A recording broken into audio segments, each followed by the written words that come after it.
जय श्री सीताराम। सती सुलोचना की कथा।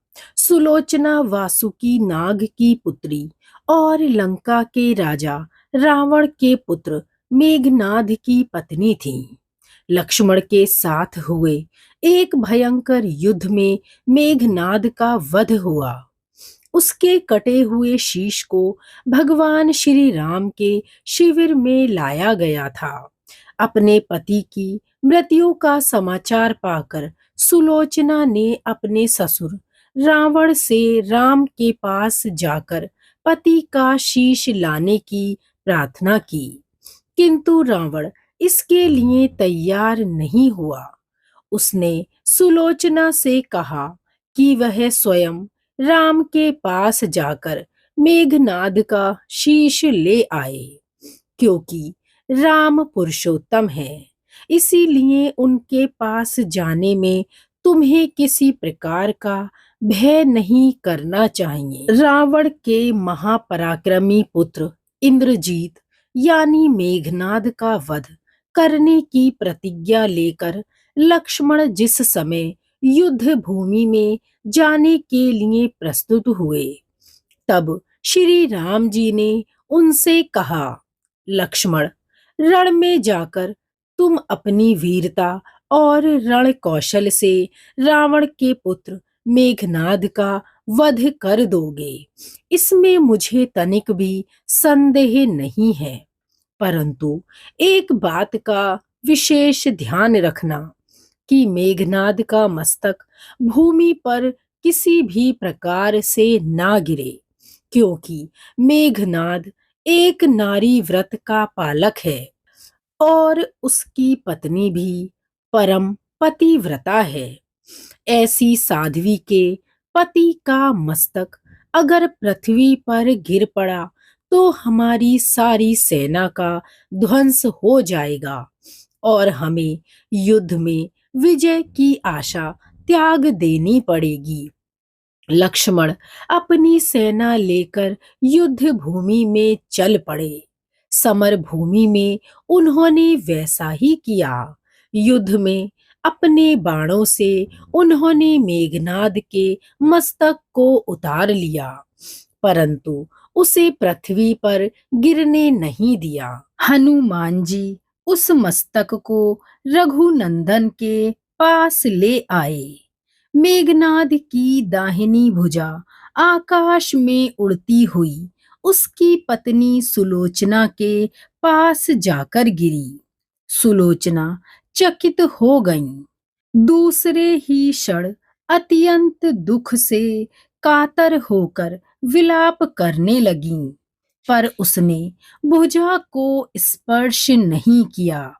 उन्होंने सोचा, संभव है यह भुजा किसी अन्य व्यक्ति की हो। ऐसी दशा में पर पुरुष के स्पर्श का दोष मुझे लगेगा। निर्णय करने के लिए उसने भुजा से कहा, यदि तू मेरे स्वामी की भुजा है तो मेरे पति व्रत की शक्ति से युद्ध का सारा वृतांत लिख दे।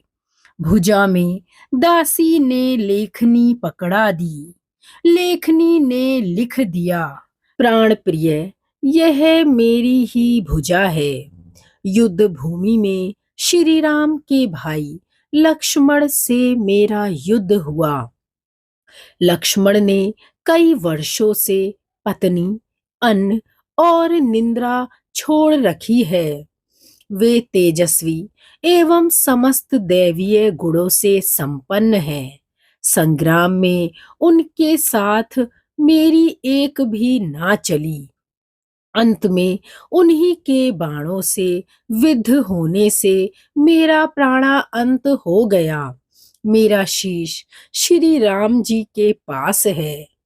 पति की भुजा लिखित पंक्तियां पढ़ते ही सुलोचना व्याकुल हो उठी। पुत्र वधू के विलाप को सुनकर लंकापति रावण ने आकर कहा, शोक न करो पुत्री, प्रातः होते ही सहस्त्रों मस्तक मेरे बाणों से कट कट कर पृथ्वी पर लौट जाएंगे। और मैं रक्त की नदियां बहा दूंगा।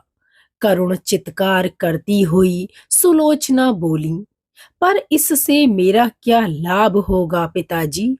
सहस्त्रों नहीं, करोड़ों शीश भी मेरे स्वामी के शीश के अभाव की पूर्ति नहीं कर सकेंगे। सुलोचना ने निश्चय किया कि मुझे अब सती हो जाना चाहिए, परंतु पति का शव तो रामदल में पड़ा हुआ था। फिर वह कैसे सती होती? जब अपने ससुर रावण से उसने अपना अभिप्राय कहकर अपने पति का शव मंगवाने के लिए कहा, तब रावण ने उत्तर दिया, देवी, तुम स्वयं ही रामदल में जाकर अपने पति का शव प्राप्त करो।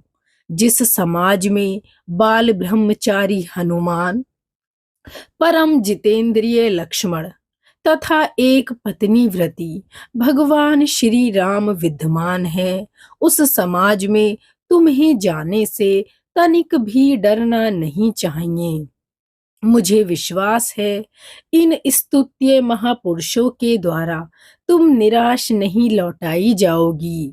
सुलोचना के आने का समाचार सुनते ही श्री राम खड़े हो गए और स्वयं चलकर सुलोचना के पास आए और बोले, देवी, तुम्हारे पति परम योद्धा, अनियंतम योद्धा और पराक्रमी थे।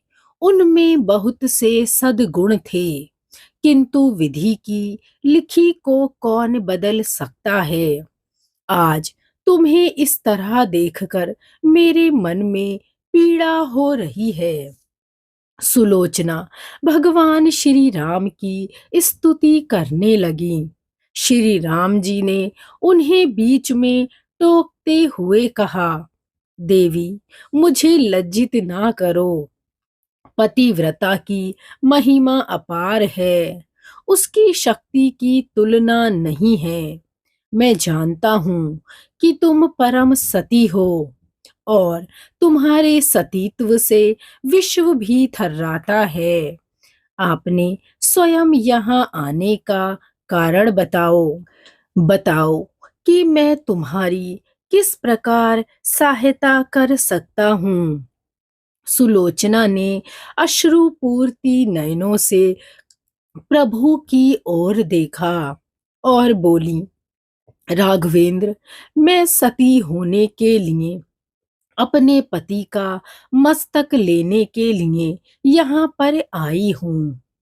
श्री राम ने शीघ्र ही ससम्मान मेघनाद का शीश मंगवाया और सुलोचना को दे दिया। पति का छिन्न शीश देखते ही सुलोचना का हृदय अत्यंत द्रवित हो गया। उसकी आंखें जोरों से बरसने लगी। रोते रोते उसने पास खड़े लक्ष्मण की ओर देखा और कहा, सुमित्रा नंदन, तुम भूल कर भी गर्व मत करना कि मेघनाथ का वध मैंने किया है। मेघनाद को धराशायी करने की शक्ति विश्व में किसी के पास नहीं थी। यह तो दो पतिव्रता नारियों का भाग्य था। आपकी पत्नी भी पतिव्रता है और मैं भी अपने पति के चरणों में अनुरक्ति रखने वाली उनकी अनन्य उपासिका हूँ। पर मेरे पति देव पतिव्रता नारी का अपहरण करने वाले पिता का अन्न खाते थे। उन्हीं के लिए वे युद्ध में उतरे थे। इसी से मेरे जीवन धन परलोक सिधारे हैं। सभी योद्धा सुलोचना को श्री राम जी के शिविर में देखकर चकित थे, पर वे यह नहीं समझ पा रहे थे कि सुलोचना को यह कैसे पता चला कि उसके पति का शीश भगवान श्री राम के पास है। जिज्ञासा शांत करने के लिए सुग्रीव ने पूछ ही लिया कि यह बात उन्हें कैसे ज्ञात हुई। मेघनाद का शीश श्री राम के शिविर में है।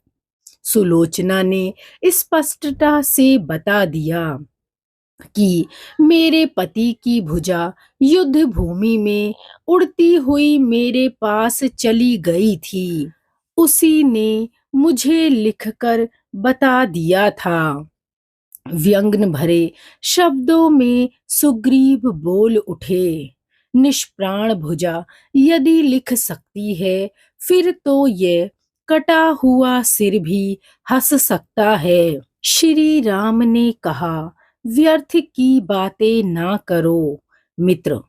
पतिव्रता के महात्म्य को तुम नहीं जानते।